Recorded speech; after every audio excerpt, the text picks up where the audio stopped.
In today's video, I'm going to show you exactly how to make your website live on Hostinger step by step. If you've just finished building your site using the Hostinger website builder and you're wondering why it's not visible to the public yet, don't worry, you're just one click away from going live. I'll walk you through the entire process so you can publish your site quickly and correctly.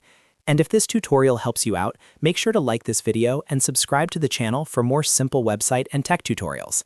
Let's get started. First, log into your Hostinger account. Go to hostinger.com and access your dashboard using your email and password. Once you're inside the Hostinger dashboard, this is where you'll manage everything related to your hosting, domains, and websites. Now, from the main dashboard, look for the Websites section. Click on Websites, and you'll see a list of all the websites connected to your Hostinger account. Find the website you've been working on, and next to it, click on Edit Website. This will open the Hostinger website builder where you designed your site. Before you publish, there's one very important thing to check. Make sure your domain is properly connected to your website. If you purchased your domain through Hostinger, it's usually connected automatically. But if you bought your domain from another provider, you need to ensure the DNS settings are correctly pointed to Hostinger. Inside your website settings, confirm that the correct domain name is assigned. Without a connected domain, your site won't be accessible to visitors. Once you've confirmed your domain is connected, you're ready to go live. Look at the top right corner of the website builder interface. You'll see a button that says Go Live or Publish. Click on that button. After clicking Go Live, Hostinger will begin publishing your website. This process usually takes a few minutes.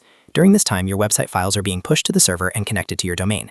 In some cases, it can take a bit longer due to DNS propagation, especially if you just connected a new domain. If that happens, don't panic. It can take anywhere from a few minutes up to 24 hours globally, but most of the time it's much faster. Once the publishing process is complete, open a new browser tab and type in your domain name. Press Enter, and you should now see your live website displayed publicly on the internet. That means your site is officially live and accessible to anyone around the world. If you ever want to make changes later, simply go back to your Hostinger dashboard, click Edit Website again, make your updates, and press Update or Go Live to republish the changes. It's that simple. So to quickly recap, log into Hostinger, go to Websites, click Edit Website, make sure your domain is connected, then click Go Live in the top right corner, and wait a few minutes for the publishing process to complete. That's all it takes to make your Hostinger website live. I hope this tutorial made the process clear and easy for you. If it did, don't forget to like this video and subscribe to the channel for more step-by-step website tutorials just like this. Thanks for watching, and I'll see you in the next one.